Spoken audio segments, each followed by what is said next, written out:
Ya.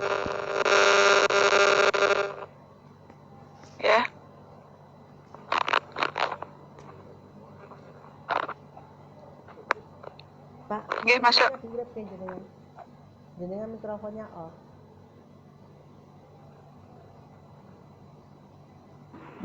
Nah, sudah on. Ya, oke. Ya, masuk. Oke, baik. Selamat siang Bapak Ibu guru hebat semua.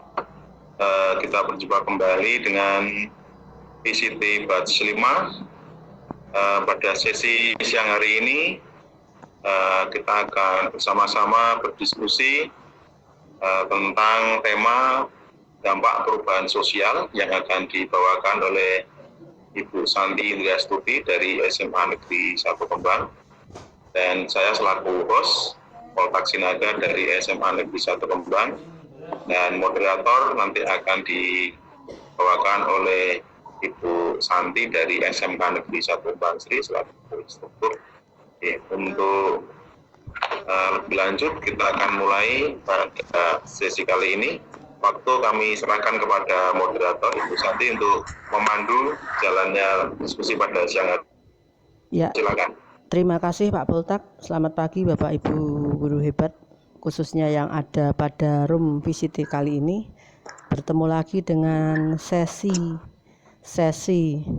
VCT, yang mana pada pagi hari ini saya akan memandu jalannya presentasi dari Ibu Santi Indriastuti MPD. Beliau adalah salah seorang pengajar di SMA Negeri 1 Kembang.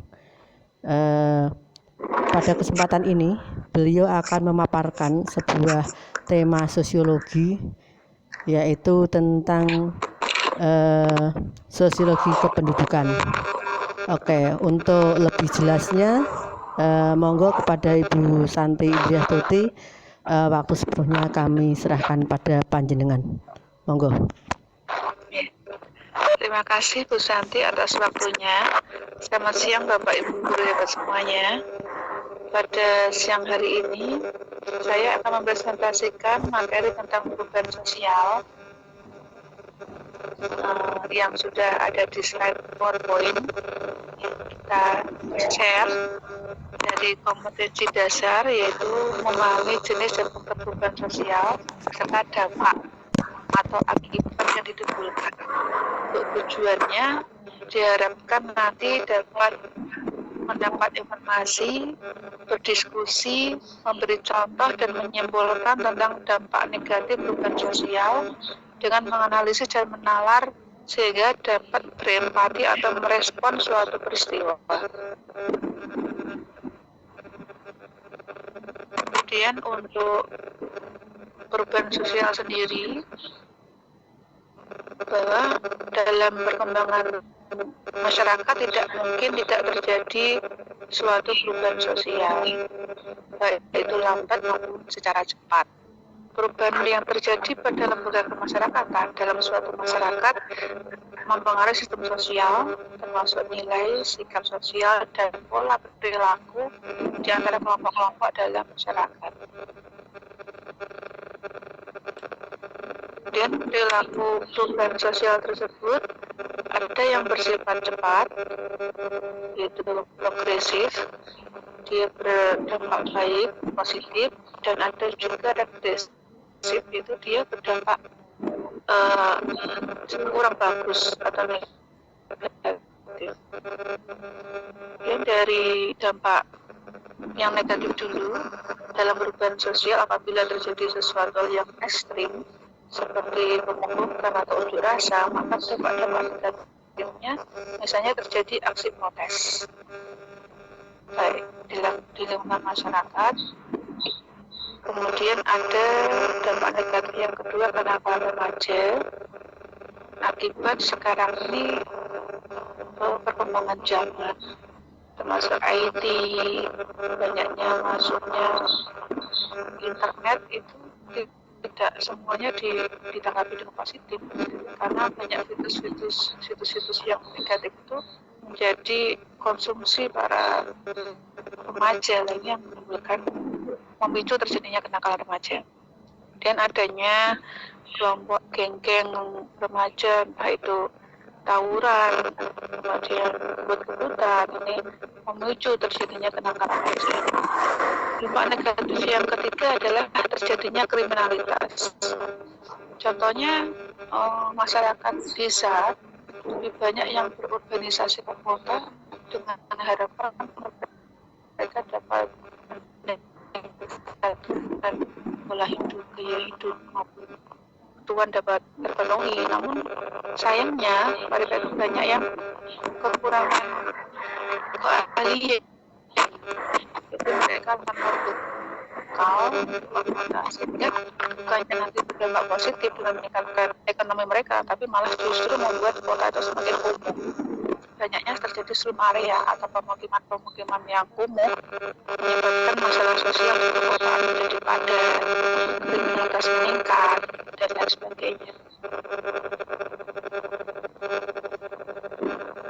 Kemudian yang kenakalan remaja untuk perilaku yang tidak sesuai dengan norma dalam masyarakat. Ada 3 tingkatan kenakalan remaja. Yang pertama adalah kenakalan biasa, seperti membolos, pergi tanpa pamit. Ketika ada pelajaran mereka kosong atau pergi kantin atau kemana gitu tanpa izin dari bapak ibu guru. Yang kedua, kenakalan yang menjurus pada pelanggaran kejahatan. Misalnya terjadi pencurian uang, pencurian HP. Dan yang ketiga adalah kenakalan khusus, yaitu adanya konsumsi narkoba. Nah, ini yang patut kita hati-hati karena dengan narkoba ini akan merusak generasi muda dan menjurus pada kriminalitas. Nah, ini ada slide, ini ada Pak Polisi yang sedang menangkap para remaja. Ini mereka akan melakukan perilaku yang menyimpang. Kemudian untuk kesimpulannya bahwa perubahan merupakan sesuatu yang tidak dapat kita hindari. Kenapa? Karena tidak ada masyarakat yang tidak mengalami perubahan, walaupun sangat lambat. Ya, evolusi yang sangat lambat bisa saja terjadi. Yang kedua, perubahan sosial yang terjadi dapat menimbulkan berbagai dampak negatif. Oleh karena itu, kita harus menyikapinya secara kritis. Karena filter dalam diri penting harus kita punyai, seperti kita mendekatkan diri kepada Tuhan, kemudian orang tua itu menjadi filter kita semua, terutama remaja, sehingga dalam bersikap berperilaku itu bisa santun dan sesuai dengan nilai dan norma yang ditetapkan.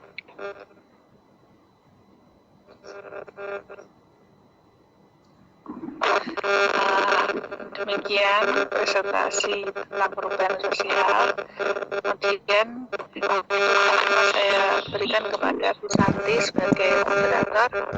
Bu Santi, terima kasih sebagainya. Assalamualaikum. Ya, terima kasih kepada Bu Santi Indriastuti yang telah memaparkan tentang tema sosiologi terkait dengan kependudukan. Oke, Bapak Ibu, mungkin dari paparan apa yang disampaikan oleh beliau mungkin ada pertanyaan. Monggo yang mau bertanya langsung silahkan menghidupkan mikrofonnya, atau mungkin yang mau bertanya lewat chat juga bisa menuliskan pertanyaannya untuk saya bacakan. Monggo.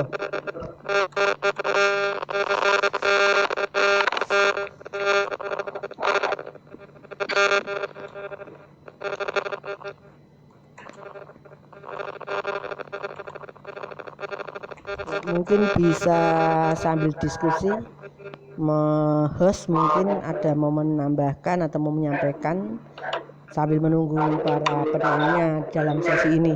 Oh ya Pak, mungkin presensinya bisa di-share juga Pak di kolom chat biar bisa mengisi absensi teman-teman.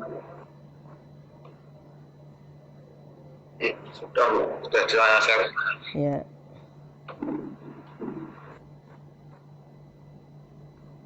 Monggo Bapak Ibu yang bertanya.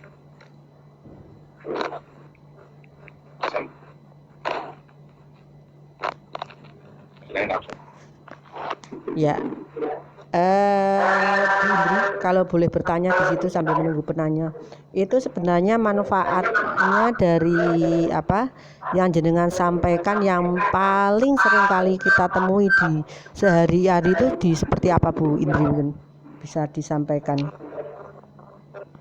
Kalau karena kita dari bidang pendidikan, yang paling banyak terjadi sekarang adalah perubahan sikap. Kalau dulu siswa-siswi kita itu lebih cenderung sopan santunnya lebih tinggi karena mereka belum terkontaminasi dengan gadget dan games yang ada di dalamnya. Kalau sekarang remaja itu cenderung individualis. Karena apa? Karena mereka sekarang lebih disibukkan dengan permainan gadget. Bahkan ketika diajar di ruang kelas pun oleh Bapak Ibu guru, mereka kadang sembunyi-sembunyi itu masih bermain game. Nah, ini adalah PR bagi Bapak Ibu guru mapel ketika mengajar, jangan sampai anak-anak itu bermain handphone. Ya, contohnya seperti itu, Bu Santi. Mungkin kalau untuk seperti saya itu biasanya saya gadget itu sebagai salah satu media utama, Bu. Mungkin ada bisa solusi yang lain mungkin. Kalau HP, kalau misalnya digunakan pembelajaran atau termasuk perubahan sosial yang bersifat positif, itu memang malah disarankan ya Bu. Artinya Bapak Ibu guru bisa memilah ketika anak-anak itu menggunakan HP itu apakah digunakan untuk pembelajaran ataukah sekedar bermain games. Kita bisa menyimak atau menginteraksi ketika ada siswa yang asik sendiri atau kita panggil namanya, ketika dia dalam pembelajaran biasanya dia langsung melihat Bapak Ibu guru, tapi kalau sedang bermain game mereka masih asik dengan dunianya, dengan gamesnya itu. Begitu, Bu. Oh, begitu ya. Jadi memang berarti kontrol ada pada guru ya. Ya, jadi Ya, saya memang di sini semua mata pelajaran yang saya ampu memang handphone itu menjadi salah satu sarana utama yang memang kalau saya kalau saya pada prinsipnya di awal kali kita memulai pelajaran di awal semester kita sudah punya kontrak dengan siswa di situ. Salah satu kontraknya terkait dengan penggunaan handphone. Jadi di situ memang saya tidak mentoleransi di salah satu poinnya itu saya tidak mentoleransi apabila pada saat pelajaran ternyata ketahuan menggunakan handphonenya itu untuk main game. Nah, itu otomatis saya akan tahan dan silahkan diambil di akhir tahun pelajaran. Itu kontrak saya. Jadi memang saya sudah hampir meninggalkan media pembelajaran konvensional. Jadi semuanya saya pakai handphone, pakai laptop yang jelas selalu menggunakan jaringan internet. Ya, sampai ulangan pun saya sudah ada kertas Bu Santi di sini. Ya, mungkin Bapak Ibu mungkin ada pertanyaan yang mau disampaikan atau mungkin saran atau mungkin masukan, monggo.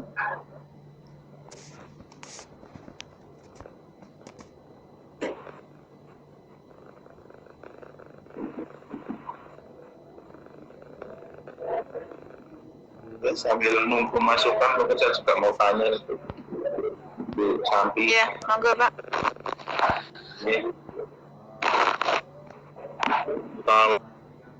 Ini mungkin di hampir semua di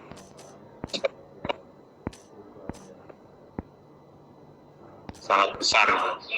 Iya, betul. Ya. Jadi terutama adalah fenomena globalisasi yang mana orang sudah bisa mengakses informasi dari seluruh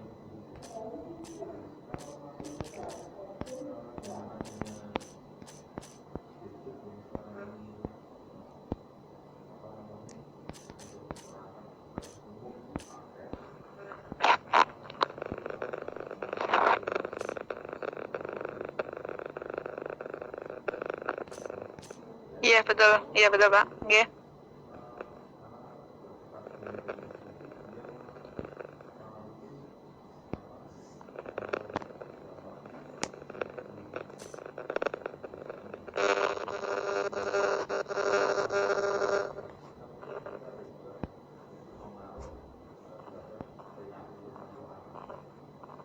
Ya.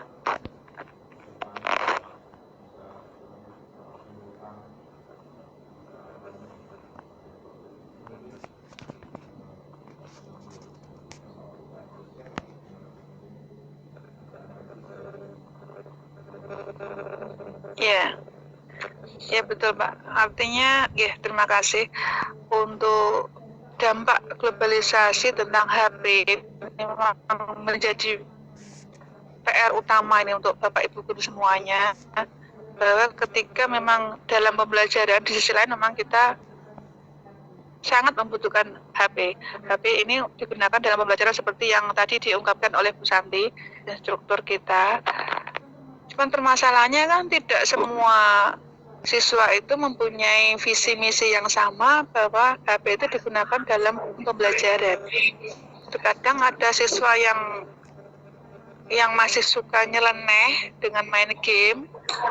Artinya ketika teman-temannya sibuk dengan pembelajaran, dia sibuk dengan bermain game sendiri. Nah ini menjadi tantangan buat Bapak Ibu guru, bahwa kita harus selalu melakukan kontrol ke peserta didik. Kita punya trik-trik mana anak yang dia bermain game dan mana yang pembelajaran itu kita bisa membedakan. Tingkat fokusnya juga berbeda. Atau kita panggil, kita beri soal, apakah jawabannya nyambung, ataukah ketika dia sibuk dengan gamenya, dia tidak akan fokus. Nah, ini adalah tugas kita untuk memberikan peringatan lah. Kalau sekali dua kali kok belum ada perubahan, kita kasih sanksi. Contoh di depan kelas disuruh mempresentasikan suatu materi atau apa, jadi teman-temannya nanti akan lebih fokus dan mengerti ketika mereka akan salah, mereka akan mendapat sanksi dari Bapak Ibu guru, sehingga nanti insya Allah kedepannya bisa fokus ke dalam pembelajaran semua.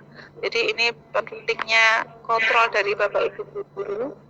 Yang kedua adalah filter dalam diri siswa, bahwa mereka di sekolah itu memang perannya untuk apa. Kalau mereka punya kesadaran untuk belajar, ya mereka akan meninggalkan segala bentuk game. Ketika di rumah, ya monggo, itu sudah berbeda keperluan gitu. Gitu Pak.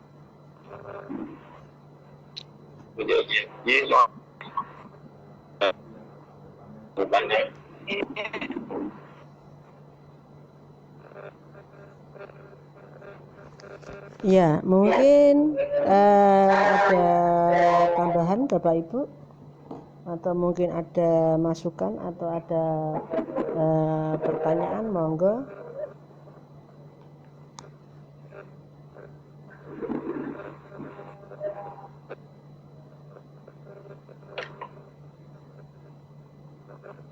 Ya mungkin tambah lagi ya Bu ya. Ya monggo Pak. Jadi, ya ini mungkin juga menjadi catatan buat kita mungkin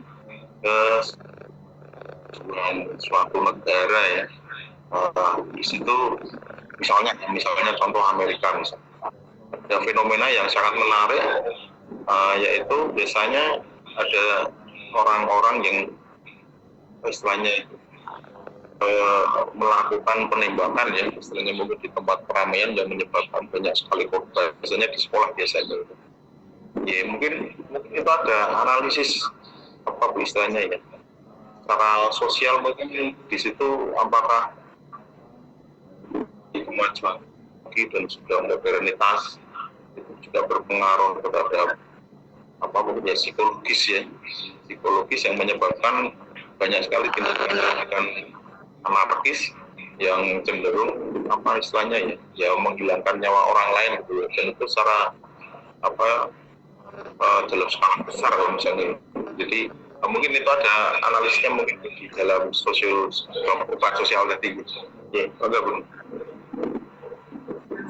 Ya, terima kasih. Ini menanggapi dari Pak Polta, memang masih belum lama ini nih, tanggal Agustus, masih juga di bulan Agustus itu yang Trump juga mengatakan bahwa Presiden Trump itu pelaku penembakan mental ini disebut sakit mental, itu kalau menurut pendapat dia, karena menewaskan 20 orang dan mengguncang Amerika Serikat pada saat itu. Bahkan 50 orang lebih luka-luka dalam kedua insiden tersebut. Dan pihak sana Amerika juga masih mencari motif penembakan di Dayton. Walaupun pelakunya ada yang tewas ditembak polisi, tapi faktor penyebab itu kan belum masih menjadi penyelidikan oleh pihak kepolisian. Kalau secara sosiologis menganalisis ini adalah bagian dari penyimpangan sosial, karena perilaku mereka sangat-sangat tidak sesuai dengan nilai dan norma yang ada.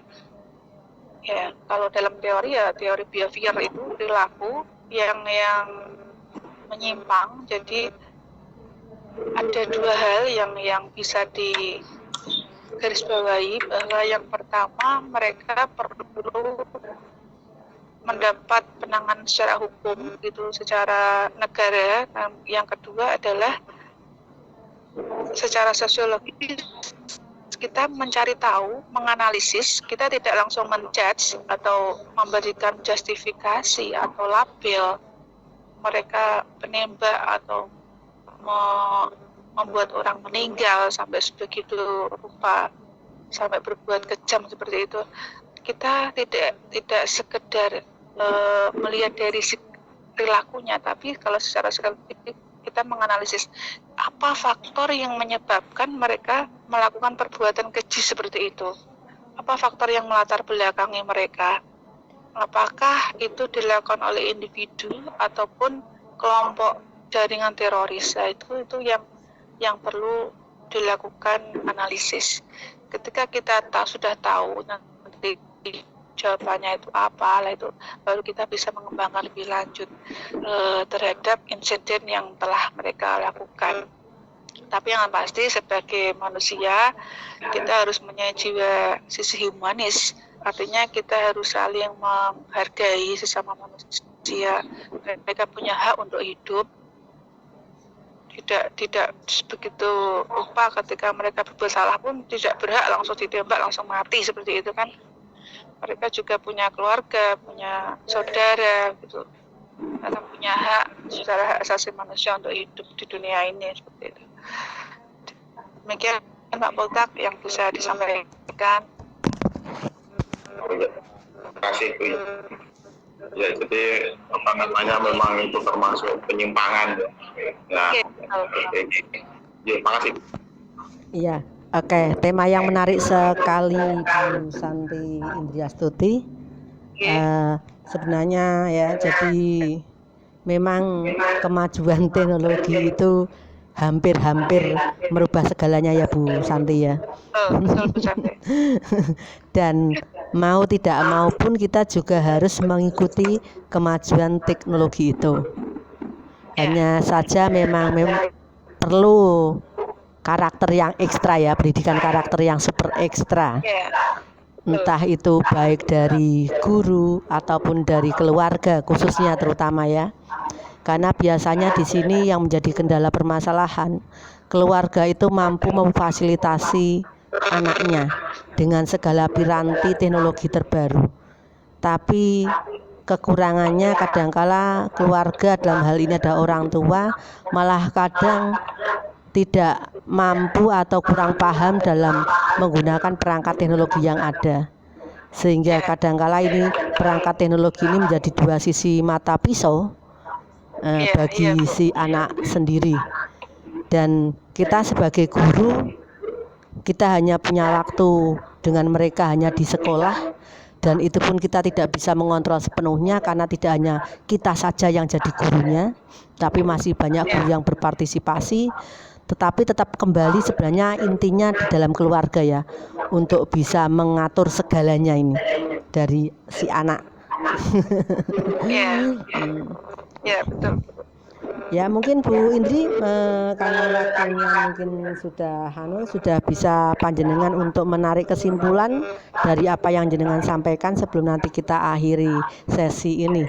Monggo Bu Indri diberi kesimpulannya. Ya, terima kasih atas waktu yang diberikan, bahwa kesimpulan yang dapat kita tarik bahwa perubahan yang terjadi merupakan sesuatu yang tidak dapat kita hindari. Mau kecil, mau besar, mau cepat, mau lambat, mau positif, mau negatif, perubahan itu pasti akan terjadi. Karena apa? Karena tidak ada masyarakat yang tidak mengalami perubahan. Karena zaman semakin berkembang. Yang kedua, perubahan sosial yang terjadi tidak hanya menimbulkan dampak positif, itu bisa kita terima, tetapi kita juga pasti akan menimbulkan dampak negatif. Nah, ketika menimbulkan dampak negatif tersebut, kita harus menyikapinya secara kritis. Kita dapat melakukan filter dalam diri kita, mana yang positif kita ambil, mana yang negatif kita tinggalkan. Dan itu kita tekankan kepada anak-anak kita, baik itu anak didik maupun anak-anak kita sendiri, bahwa ketika di dunia itu kita ada pertanggungjawaban, yaitu secara hukum kepada negara maupun secara perilaku kita punya pertanggungjawaban kepada Tuhan kita, karena di dunia ini tidak ada yang abadi. Artinya ketika kita melakukan kesalahan itu pun nanti akan dipertanggungjawabkan ketika kelak besok kita sudah di yaumul akhir, seperti itu. Itu yang harus kita ingat-ingat ketika dalam berperilaku, sehingga kita dapat mengambil mana yang bagus dan buruk sesuai dengan nilai dan norma. Demikian Bu Santi, terima kasih atas waktunya. Oke, terima kasih Bu Santi Indriastuti yang sudah menyampaikan paparannya. Semoga apa yang dipaparkan oleh beliau ini dapat menjadi salah satu informasi khususnya buat Bapak Ibu guru di dalam mengajar putra-putri peserta didiknya di sekolah. Oke, demikian saya selaku moderator dalam memandu jalannya sesi presentasi kali ini. Apabila ada kurang lebihnya saya mohon maaf, dan waktu sepenuhnya saya kembalikan kepada Pak Pultak Sinaga selaku host. Monggo Pak Pultak. Baik, terima kasih untuk diskusi pada siang hari ini. Ya, semoga apa yang kita diskusikan pada siang hari ini memberikan manfaat buat kita semua, ya, untuk memberikan pengetahuan sehingga kita bisa mengantisipasi segala hal berkaitan dengan masalah-masalah sosial. Ya. Jadi, terima kasih untuk Ibu Santi Indriastuti, Ibu dan Ibu Santi dari SMK Negeri 1 Basri. Untuk itu kami tutup untuk sesi pada siang hari ini. Kami ucapkan terima kasih atas partisipasi seluruh peserta pada siang hari ini. Terima kasih, selamat siang. Jangan lupa absen, ngisi absennya. Oke.